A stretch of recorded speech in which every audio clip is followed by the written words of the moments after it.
Hi guys, my name's Sage and today we're going to be looking at the Imperial Knights in the Warhammer 40k setting. They're an incredibly compelling bit of lore and an interesting faction, merging genres to create a flavour that's unseen in other fictions. So today, let's jump in and discover more about these overpowered mechs we call Imperial Knights. Way before the Great Crusade, the Horus Heresy, and the many eras of the Imperium of Man, humanity progresses from a timeline not unsimilar to our own. As humans further developed spaceflight and began to explore out into the universe, hordes of humans were eager to leave their slowly overcrowding planet and become the first interstellar pioneers for humanity. As technology began to develop at a faster rate, humans began to enter an era known as the Golden Age or Dark Age of technology. As humanity gained experience and advancement in interstellar travel, their exploratory fleets began to discover habitable planets throughout the galaxy. The need for resources, most notably food, led to the rapid outfitting of colonisation ships to form as long march fleets and colonise these remote planets. Without the discovery of the warp, these fleets took decades to arrive at their new world. Although habitable, these worlds did come with many dangers and obstacles, from Xenos native attacks, being hunted by predators, to extreme weather conditions and often toxic atmospheres. And with the ship immediately being reused for resources, these colonists had no means of return, so in essence, the human settlers simply had to make this work. The boats had to be burnt and there was no turning back. These problems didn't come as a shock to the human colonists though, as each long march fleet came equipped with standard template constructs, or STCs for short. These were vast AI databases that came with knowledge of all human technology. The AI portion of this STC would analyse the local environment and be able to provide a solution in the manufacturing of the desired technology. A small portion of the STC database would provide the colonists with the knowledge to manufacture and produce mechanised walkers. These advanced walkers were bipedal machines and came armed with devastating military-grade weapons, while also using utility equipment. And just to top this off, the walkers were armoured in plasteel plate, an incredibly resistant synthetic material. These mechs were invaluable to the new colonists, and were commonly seen on all these far-flung colonised worlds. They offered environmental protection from the most vicious storms, and could function in toxic, non-breathable atmospheres. They were also extremely effective in combat against hostile Xenos, while also proving exceptionally useful in the hunting and termination of dangerous alien wildlife. These armoured figures were referred to as knights, with many colonists seeing the similarities in the armoured heroes that protected the weak and needy in ancient Terran histories. These knights would eventually become more and more ornate, being inlaid with gold and other precious metals and materials. They began to be passed down from family lines, who would continue the tradition of protecting the populace. These family lines would form into aristocratic houses, foregoing the early use of the knights in logging and farm work, delegating that to menial workers and instead learning the ways of war and stewardship of the planet. And through this, the first knight houses were developed. Now, I just want to hold off from moving down the timeline too much and discuss the Throne Mechanicum. Every knight wasn't controlled through wheels or cogs or levers, but through the use of mind impulse control links. Rather than controlling the knight as a vehicle, through this neural interface, it allowed the pilot to wear their knight almost as a second skin. They had better movement, quicker reaction times, and have a great deal of control over the overall body. These impulse controls links interface directly to the pilot through a seat in the cockpit of the knight, known as the Throne Mechanicum. As these knights started to be used over the generations, the Throne Mechanicum began to show an interesting side effect.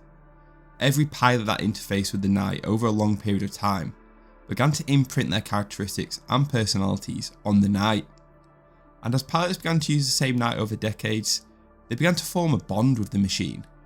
The knight will understand the tactics and the combat specialities of its pilot. More melee focused pilots would begin to see the knight's reaction quicker in close combat and almost instinctively block and react to attacks. Pilots who favoured a more ranged combat approach would see their accuracy increase. When these bonds are strong enough, it has even been seen that if a pilot is injured or killed, the Knight would completely take over in combat for short periods of time. The Throne Mechanicum also has a strong influence over its pilot. Imperial scholars and Mechanicus Magi have noticed how the Knight imprints strong positive associations with the notions of fealty, obligation, societal hierarchy, and the protection of human populations. This was an interesting countermeasure created by the STC to ensure the human pilots did not abuse the raw power of the Knights, defending the populace rather than using the power to dominate the fledgling colonies. Now, what the STC AI most likely didn't account for was how each pilot's personality was going to imprint on the Knight's machine spirit. And with each pilot using the Knight for a lifetime, these positive associations soon became a core belief of the pilots. With each pilot then imprinting his own personality on the Knight, this created a sort of amplification loop, where these virtues of the imprint became stronger and stronger. Over generations, with the Knight families developing, each Knight began to exhibit its own personalities, well, sort of. The generation that have used these Knights really left a mark on the machine spirits of the Knight, creating a unique connection with the Knight. This has resulted in making the Walkers to be very selective when it comes to new pilots taking up the mantle of wielding the Knight in battle. With the selection becoming ever more difficult for new pilots, the Knight houses developed a ritualistic selection process. At the centre of the Knight family stronghold sit an ancient building referred to as a sanctuary. Its main function is the storage and maintenance of the Knights. However, this is also where the young nobles are tested to see if they have the correct traits and personality to bond with the Knights. Each of these sanctuaries originate from the original colonisation of the Knight worlds. This selection process has become a rite of passage for the young Knight world nobles, known as the Ritual of Becoming. Inside the Chamber of Echoes, a small room inside the sanctuary, the noble is fitted with an ancient neural socket. Seated on the Throne Mechanicum, the aspirant must remain there overnight. The first journeying has an immediate effect on the Throne Mechanicum. Whatever the noble is currently feeling, it will be amplified and imprinted on the Knight. If the aspirant is nervous, the Knight will develop nervous tendencies, reducing the effectiveness in combat. If the aspirant is calm, the Knight will react better and quicker under combat. If the young noble exhibits anger or rage, the Knight will exhibit these personalities, increasing its fire rate or weapon damage in combat, and on some rare occasions, completely taking over in the heat of battle. What the aspirant also has to contend with is a ghost in the machine from the past pilots. When each pilot dies, the throne keeps a whisper of their personality and memories in the machine. During the ritual, these ghosts will sometimes talk to the young noble. It has also been recorded that the Throne Mechanicum will imprint the more dominant personalities of past pilots back onto the aspirant. This further emphasises the inheritance structure of the Knight houses, while also giving the pilot a great awe and respect for their ancestors who came before them. Of course, this is only if the young noble is successful. A tenth of all aspirants are driven insane by this process, babbling about memories they shouldn't be able to possess, constantly talking to their ancestors under their breath. And for some, the neural strain is so taxing, they are found dead on the Throne Mechanicum, suffering a vicious brain aneurysm. So now we understand the Throne Mechanicum, we're going to go back to the timeline and touch upon the Age of Strife. I can't go into intrinsic detail the Age of Strife, but if you do want to know more, you can find it in my Warhammer Timelines video series. I do go into a great deal of detail in the Dark Age of Technology and the Age of Strife, so if you do want to find out more, go give that a watch. So at the start of the Age of Strife, the Knight House's foundations were mostly developed, with the nobles exerting strong amounts of controls over their planets. These houses had fostered beliefs of conservatism and resistance to change when compared to more developed human planets. Your usual human worlds, due to extremely advanced technology, lived luxurious, almost decadent lifestyles, relying solely on AI. A lot of worlds stopped being self-sufficient, importing vast quantities of goods to survive. Some of these worlds also welcomed the coming of psykers, studying this new strand of evolution and mutation, looking to harness its technology.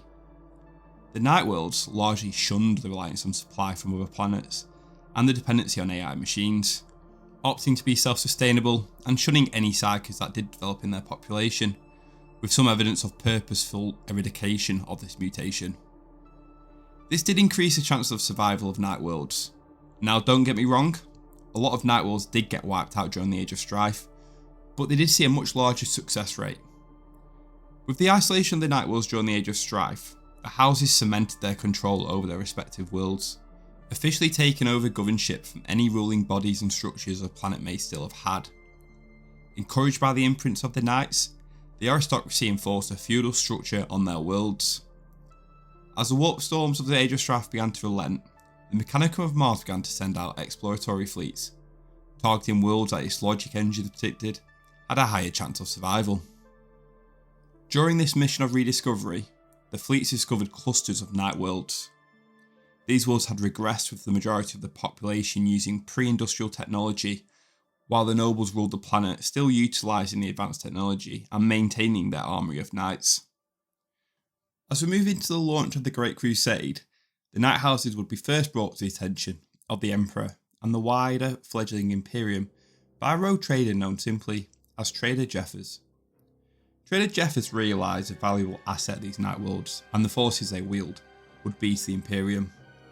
When reporting to the Emperor, he emphasised the knightly virtues of the houses, how they could bring forth a vast array of knights and men at arms instilled with the importance of loyalty, honour and duty.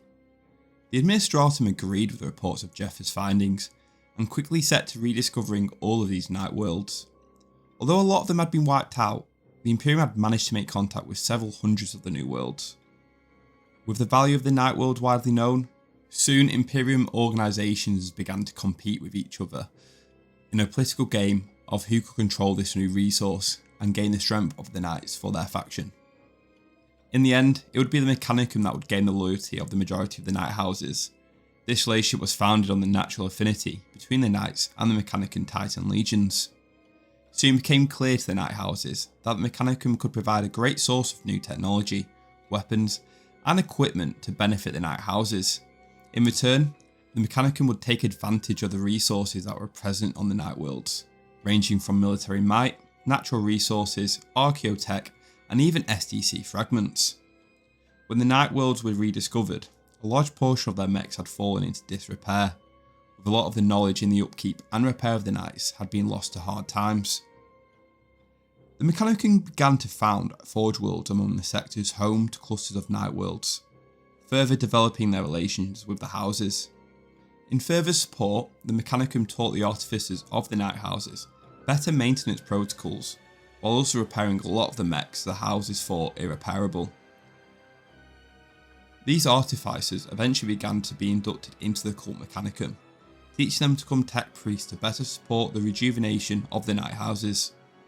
This knowledge exchange soon saw the pre-industrial lower class of the Night Worlds return to a more technological, sophisticated society. Although the majority of Night Houses did pledge to the Mechanicum, there were some that opted to pledge themselves to the Imperium. This resulted in two distinct classifications of Night Houses: the Questor Mechanicus, who have sworn themselves to the priesthood of Mars, and the Questor Imperialis, who have sworn themselves to serve the Imperium.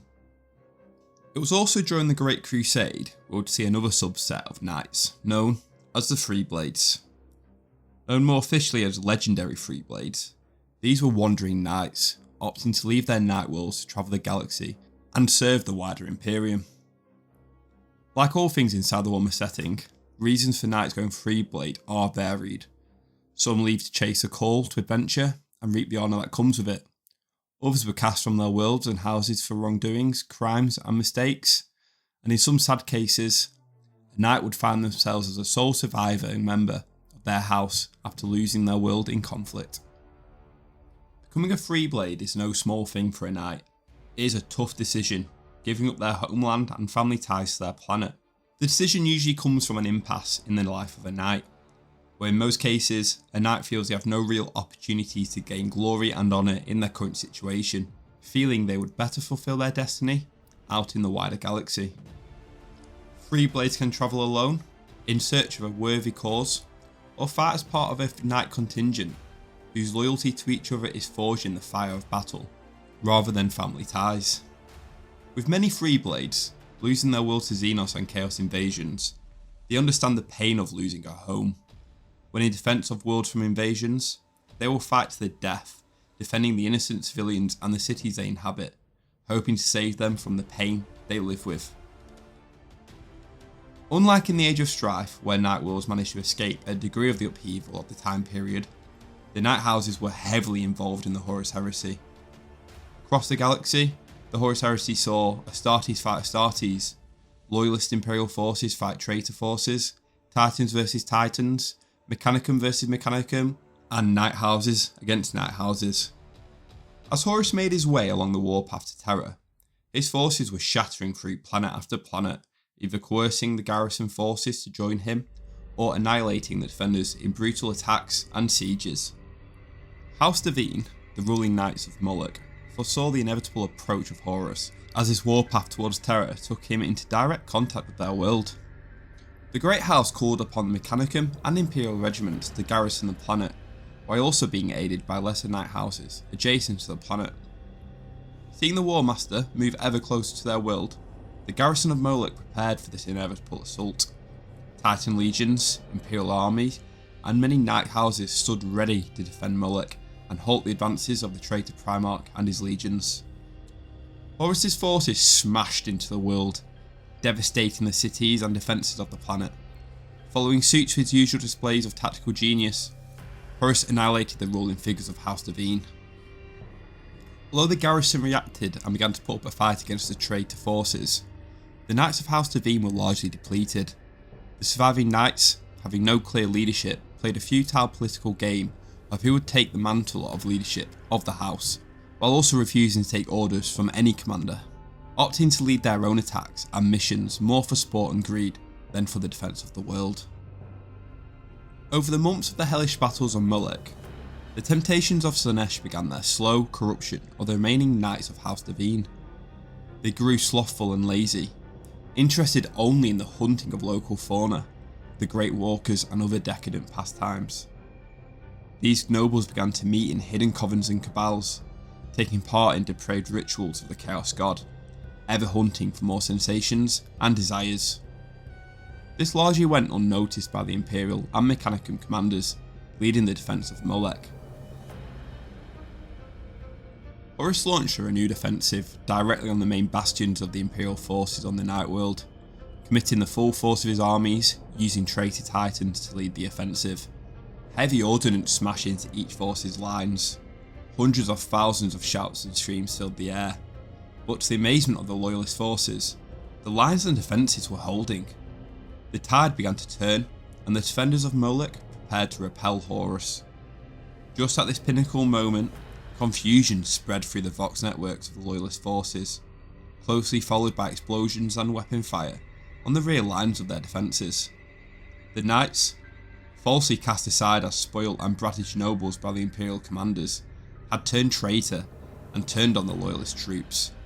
In this confusion, the traitor Titans pushed through the defensive lines, and with the traitor Knights flanking the defences, the last bastion of defence on Moloch was completely and utterly defeated. Although it was a rare occurrence, House Devine is just one of the few Night Houses who would join the forces of Chaos. There are hundreds of Night Houses dotted around the Imperium. Like their medieval counterparts, the power and resource of these houses can vary. However, out of the many Night Houses, only a few can stand above the masses and call themselves Great Houses. These are houses that have performed legendary deeds or have earned the favour of one of the Imperium's factions. House Cadmus, one of these Great Houses, is an interesting example of the power these Great Houses can wield. Their homeworld Razor is a true frontier, situated at the far edge of the galaxy. They're so far from the central galaxy that in the sky at night, only half of the sky has a sparkle of stars. The planet is largely covered in forests. Out of these forests came warp-infused elemental creatures of wood and stone, wielding fists of stones and claws of naturally occurring obsidian glass. Each of these golems was a serious threat to a lone knight and would decimate serf populations. In a century-long conflict, the knights hunted down and finally eradicated the threat of these golems. House Cadmus rising to power during the conflict and leading the people of Razor to victory, symbolically built their stronghold out of the granite remains of these golems. The forests, now rendered a lot safer without the threat of these golems, became a hotbed for mutants and adhumans exiled from the human society of Razor.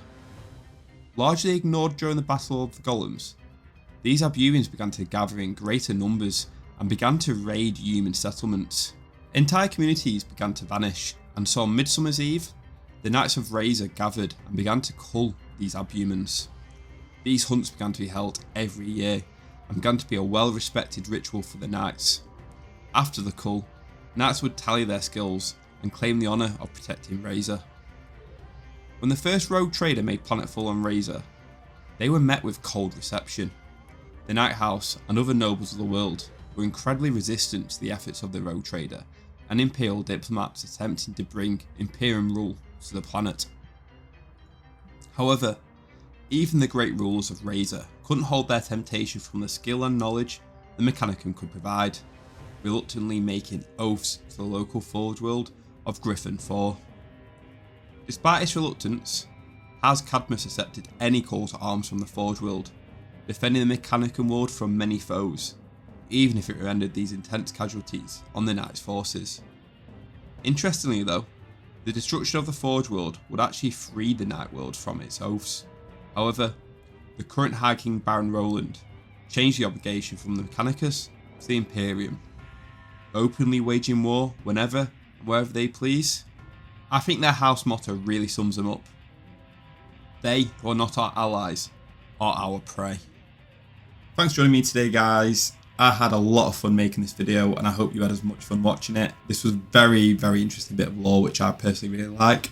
Sorry this took so long, had a few things going on, but we're back now. So thanks for bearing with me. Don't forget, like, comment and subscribe.